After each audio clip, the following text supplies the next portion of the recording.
السلام علیکم، میں ہوں علی وقاص۔ سلطان صلاح الدین ایوبی کے بارے میں آج ہم سیکنڈ ایپیسوڈ پر ہیں۔ تو پچھلی قسط میں ہم نے آپ کو یہ بتایا تھا کہ کیسے سلطان نور الدین زنگی کی وفات کے بعد حالات خراب ہوئے اور کیسے ان کے والی اصلاح اسماعیل کو ایک عمرہ بلا پھسلا کر اپنے ساتھ لے گیا، اور صلاح الدین نے مصر سے دمشق کا سفر اختیار کیا تو شاہ یروشلم نے ان کے راستے میں روڑے اٹکانے کی کوشش کی۔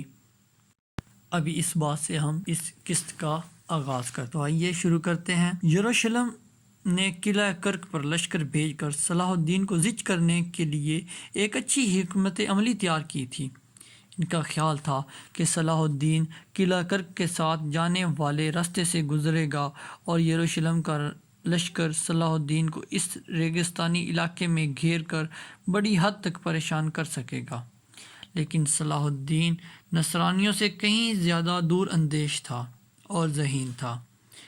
اگر نصرانی جاسوسوں نے یروشلم میں صلاح الدین کی روانگی کی خبر پہنچا دی تھی تو صلاح الدین کے جاسوسوں نے بھی قاہرہ سے یہ اطلاع دی تھی کہ یروشلم کا لشکر قلعہ کرک پر جمع ہوگا۔ بس صلاح الدین نے قاہرہ سے روانگی کے وقت تو یہ اطلاع دی تھی کہ یروشلم کا لشکر قلعہ کرک پر جمع ہو گیا ہے۔ بس صلاح الدین نے قاہرہ سے روانگی کے وقت تو وہی سیدھا راستہ اختیار کیا جو قلعہ کرک سے ہو کر گزرتا تھا، لیکن رات کے اندھیرے میں اس نے راستہ تبدیل کر دیا اور اس ریگستانی علاقے میں چل پڑا جسے راستہ جاسوسوں کے لیے استعمال ہوتا تھا۔ صلاح الدین کی اس حکمت عملی نے نصرانیوں کا سارا منصوبہ خاک میں ملا دیا۔ نصرانیوں کے جاسوس سوار راستے کے ارد گرد دور دور تک صلاح الدین کے لشکر کو تلاش کرتے رہے، مگر انہیں کوئی نشان نہیں ملا۔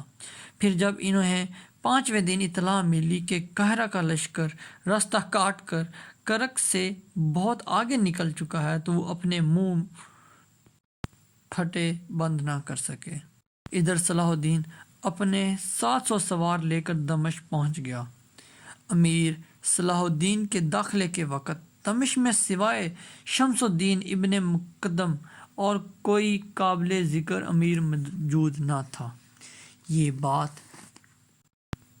بات بھی نہ تھی کہ تمام امرائے نوریہ دمشق چھوڑ کر چلے گئے تھے۔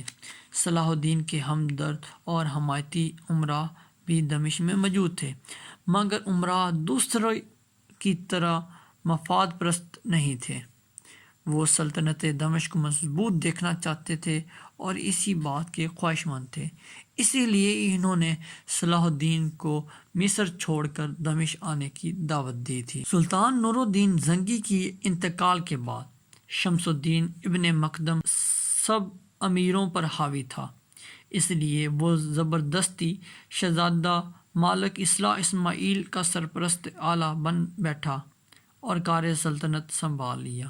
لیکن کچھ دنوں بعد دوسرے امیر سعادتین بن کمشتگین نے کمسن شہزادے کو ابن مقدم کے خلاف ورگلایا اور شاہی محل کی کنیزوں اور غلاموں کی مدد سے شہزادے کو حلب لے کر چلتا بنا۔ ابن مقدم اس کے ساتھیوں میں اتنی طاقت نہ تھی کہ وہ شہزادے کو حلب سے واپس لا، چنانچہ وہ صرف دمشق پر قناعت کر کے بیٹھ گیا۔ ابن مقدم کو صلاح الدین کے آنے کی خبر مل گئی تھی، دمشق میں فوج بھی تھی۔ ابن مقدم نے فوج کے سپہ سالاروں کو اپنے پاس بلانے کی بجائے خود اس کے پاس جانا مناسب سمجھا۔ شامی لشکر انتشار کا شکار ہو گیا تھا، مرکزی فوج کے کئی حصے بکھر گئے تھے۔ تھوڑی سی فوج سعادتین بن کمشتگین کے ساتھ حلب چلی گئی تھی، کچھ دستے موصل چلے گئے تھے۔ بہت سے فوجیوں نے سلطان نور الدین زنگی کے بعد فوجی ملازمت چھوڑ دی تھی اور دوسرے پیشے اختیار کر لیے تھے۔ دمشق میں جو فوج تھی اگرچہ ابن مقدم کے زیر کمان تھی اور اس کا سپہ سالار جسے مقدم نے مقرر کیا تھا وہ اگرچہ ابن مقدم کا احسان مند تھا، مگر ہوا کا رخ بدل چکا تھا۔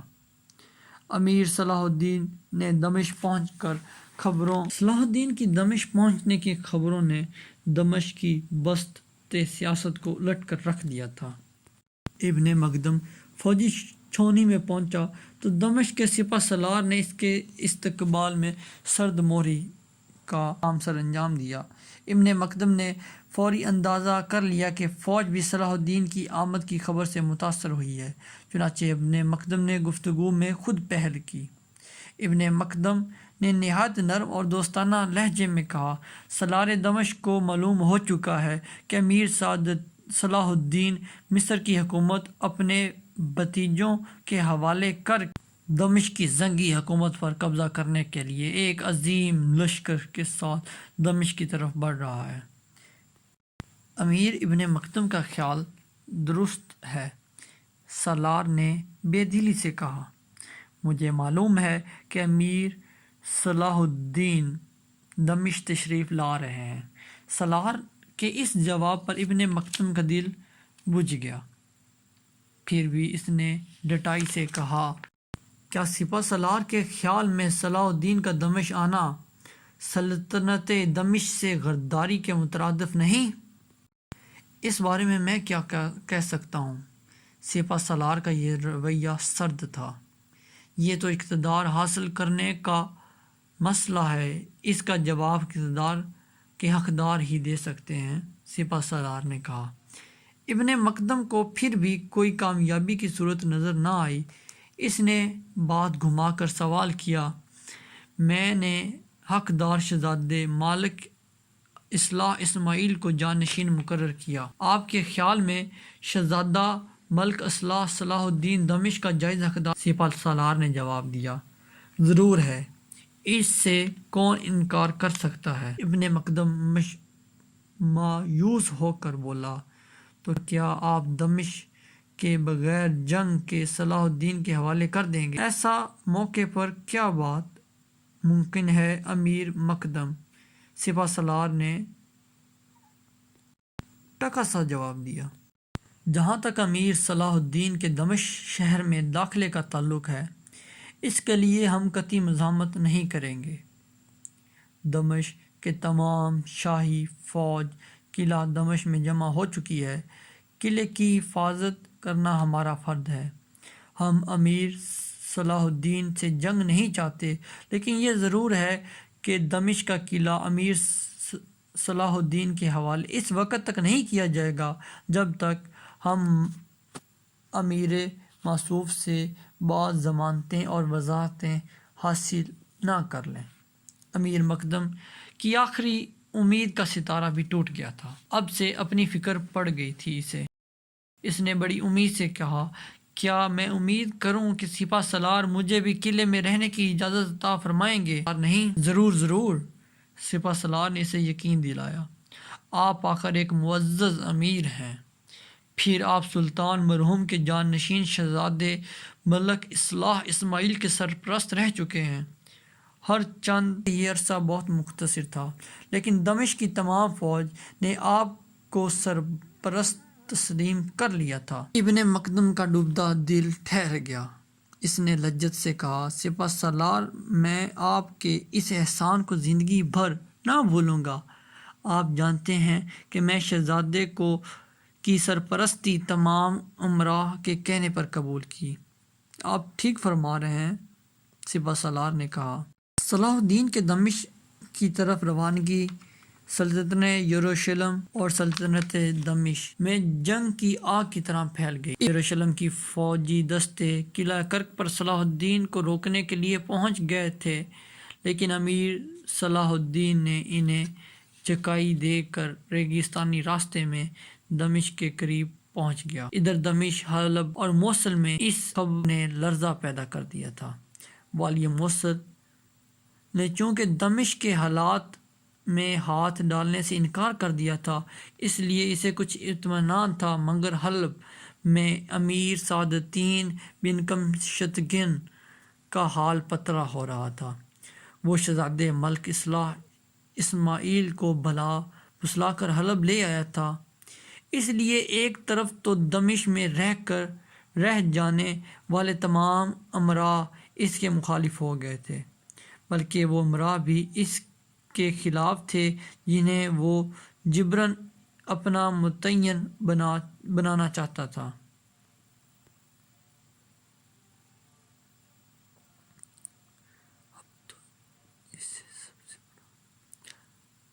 اب تو اسے سب سے بڑا خطرہ صلاح الدین کی طرف سے تھا، جو اس کی موت کا فرشتہ بن کر دمشق کی طرف مہر پرواز تھا۔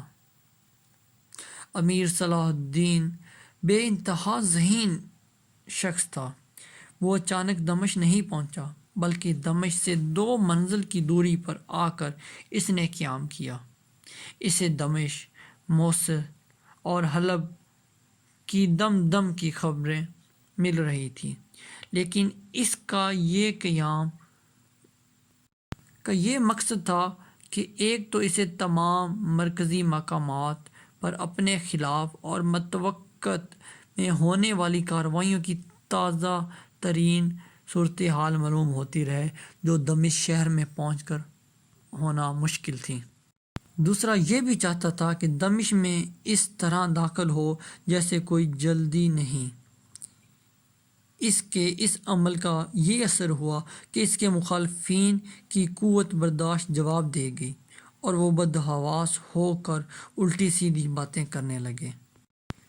صلاح الدین کے اس قیام پر سپہ سالار دمشق کی سفارت اس کے سامنے پیش ہوئی۔ اس سفارت میں نائب سپہ سالار اور دمشق کے مفتی اعظم شامل تھے۔ صلاح الدین نے سفارت کو اپنے تنہا خیمے میں بلایا تھا کہ وہ تنہائی میں سفارت سے کھلی بات کر سکے۔ سفارت سے صلاح الدین کا پہلا سوال بہت بڑا سخت تھا، جس نے دونوں ارکان سفارت کو پریشان کر دیا۔ صلاح الدین نے سفارتکاروں کو مخاطب کرتے ہوئے سوال کیا: میں امیر صلاح الدین وزیر اعظم مصر اور سپہ سالار افواج شام مقیم قاہرہ دمشق کی سفارت کو خوش آمدید کہنے پر ہرگز تیار نہیں، تا وقت یہ معلوم ہو کہ سفارت کس ذمہ دار شخص کی نمائندگی کرنے آئی ہے اور اس میں کس حیثیت اور کس مرتبے کے ارکان شامل ہیں۔ ایک تو صلاح الدین کا یہ روب چہرہ جس سے شاہانہ جلال ٹپکتا تھا، اور اس کی باز جیسی تیز نظریں نائب سپہ سالار کو تو پسینے آ گئے۔ صلاح الدین کے بارے میں یہ بیان کیا جاتا ہے کہ وہ کبھی ہنستا نہیں تھا، کبھی ہنسنا تو صرف مسکراتا تھا، اور بڑے بڑے قلعے دار اس کے سامنے آ کر خوف کے مارے کچھ بول نہ پاتے، اتنا اس کا پررعب چہرہ تھا۔ مفتی دمشق نے اس کا ہاتھ دبا کر ہمت دلائی نائب سپہ سالار کو، جسے پسینے آ گئے تھے۔ نائب نے بھی خود کو سنبھالا اور دھیمی اور قدرے لرزتی ہوئی زبان میں بولا: اے امیر المرا، ہم دونوں کو آپ کی خدمت میں دمشق میں موجود شامی لشکر کے سپہ سالار نے آپ کی خدمت میں بھیجا ہے۔ میں غدار کی بات سننے پر تیار نہیں، صلاح الدین نے اسے ٹوکا۔ شامی لشکر کے سپہ سالار تو میرے مربی اور آقا مرحوم سلطان نور الدین زنگی تھے۔ انہوں نے اپنی زندگی میں سپہ سالار کا منصب کسی دوسرے شخص کو منتقل نہیں کیا، پھر یہ دمشق کا سپہ سالار کون پیدا ہو گیا؟ مفتی اعظم نے نائب سپہ سالار کو روک کر امیر کو خود جواب دیا: اے امیر محترم، سلطان دمشق کی اچانک موت نے دمشق اور سلطنت دمشق کا نقشہ الٹ کر رکھ دیا ہے۔ امرائے نوریہ کے بیشتر امیر بزم خود دمشق کے وزیر اعظم اور سپہ سالار بن بیٹھے تھے۔ پہلے امیر شمس الدین بن ابن مقدم نے اقتدار سنبھالا اور شہزادہ مالک اسماعیل کا سرپرست اور نگران بن بیٹھا۔ پھر شہزادے کو دوسرے امیر سعد الدین حلب لے کر بھاگا اور حلب کو دارالسلطنت بنانے کا اعلان کر دیا۔ ادھر والی موصل نے دمشق کے بہت سارے اہم شہروں کو دبا لیا اور امرائے نوریہ کو کوئی مذمت کرنے کی بجائے سلطنت دمشق کی بانٹ کرنے میں لگے رہے۔ یہ حالات بہت افسوسناک ہیں، صلاح الدین نے تائید کرتے ہوئے کہا۔ بزرگ رکن سفارت کی باتوں سے ظاہر ہوتا ہے کہ اس کے دل میں سلطنت دمشق کا سچا درد ہے۔ گفتگو آگے بڑھانے سے پہلے میں چاہتا ہوں کہ محترم رکن اپنے اور اپنے ساتھی رکن کا تعارف کروائیں اور سفارت بھیجنے والے سپہ سالار کے کوائف بیان کیے جائیں۔ سلطان صلاح الدین۔ مفتی شہر نے جواب دیا، امیر عالی مقام اس سفارت کو بھیجنے والا اس گروہ سے تعلق رکھتا ہے جس نے آپ کو مصر آنے کی دعوت دی تھی۔ اگر امیر کو میرے دل میں سلطنت دمشق کا درد محسوس ہوا ہے تو میں یقین دلاتا ہوں کہ سالار فوج تخت و تاج دمشق کا ایک سچا سپاہی ہے۔ میرے ساتھ آنے والا یہ رکن اس سالار فوج کا نائب ہے۔ رہا میرا تعارف تو میں عرض کروں گا کہ ملکی سیاست سے مجھے زیادہ دلچسپی نہیں، لیکن جب کسی مسلم ملک کا تخت و تاج داؤ پر لگ جاتا ہے تو علماء دین اسے بچانے کے لیے میدان میں آ جاتے ہیں۔ میں بھی ایسا ہی ایک مجاہد ہوں۔ اگر میری زندگی مذہب و ملت کے کام آ جائے تو میں سمجھوں گا کہ مجھے اپنی زندگی بھر کی عبادت اور ریاضت کا موقع مل گیا۔ صلاح الدین مفتی شہر کی باتوں سے بہت متاثر ہوا۔ اس نے کہا، اے بزرگ ہستی، یہ تو ظاہر ہے کہ آپ ایک عالم اور باعمل ہیں، مگر کیا آپ یہ بتانے کی زحمت فرمائیں گے کہ فی الحال آپ کس حیثیت میں مذہب و ملت کی خدمت کر رہے ہیں؟ مجھے دمشق کا مفتی اعظم ہونے کا فخر حاصل ہے۔ مفتی نے جواب دیا، میں امیر سے التماس کروں گا کہ خواہ کتنی ہی جانوں کی قربانی دینا پڑے لیکن سلطنت دمشق کو باقی رہنا چاہیے۔ میرے بھی یہی جذبات ہیں۔ مفتی اعظم صلاح الدین نے کہا، میں یقین دلاتا ہوں کہ انشاءاللہ میری زندگی تک سلطنت دمشق باقی رہے گی۔ مجھے خوشی ہے کہ آپ کو دمشق میں آنے کی دعوت دے کے میں نے کوئی غلطی نہیں کی۔ مفتی اعظم نے جواب دیا، مجھے بھی خوشی ہے کہ میں نے آپ کی دعوت قبول کر لی اور آپ کی درخواست کا فوراً جواب بھیج دیا۔ صلاح الدین نے اپنی خوشی کا اظہار کیا۔ مفتی اعظم نے حیرانی سے صلاح الدین کو دیکھا۔ امیر محترم، آپ کی طرف سے ہمیں کوئی جواب موصول نہیں ہوا، شاید اس وجہ سے امراء نے دل چھوڑ دیا۔ امیر شمس الدین شہزادہ ملک اصلاح اسماعیل کو حلب لے جانے میں کامیاب ہو گیا۔ صلاح الدین بھی حیرت کا اظہار کیا، تعجب کی بات ہے کہ میرے خط دربار دمشق میں نہیں پہنچا۔ ہو سکتا ہے کہ وہ خط کسی مفاد پرست نے ضائع کر دیا ہو۔ اس خیال کو اس وجہ سے اور تقویت پہنچی کہ میں نے اس خط میں ایک خاص قاصد کے ہاتھ روانہ کیا تھا، مگر وہ قاصد قاہرہ واپس نہیں پہنچا۔ میں امیر محترم کے خیال سے اتفاق کرتا ہوں۔ مفتی اعظم نے کہا، عین ممکن ہے کہ وہ خط شمس الدین ابن مکتم یا صلاح الدین بن کمشتگین کے ہاتھ پڑا ہو اور انہوں نے خط دبا کر قاصد کو قتل کر دیا ہو۔ امیر صلاح الدین کچھ دیر خاموش رہا۔ فرمائیے مفتی اعظم، سپہ سالار نے آپ کے ذریعے کیا پیغام بھیجا ہے؟ آج ہماری دوسری قسط کا اختتام ہوتا ہے۔ انشاءاللہ تیسری ایپیسوڈ ہم اگلی ایپیسوڈ میں بیان کریں گے۔ ہمارا چینل سبسکرائب کیجیے، ویڈیو کو لائک کیجیے۔ بہت شکریہ۔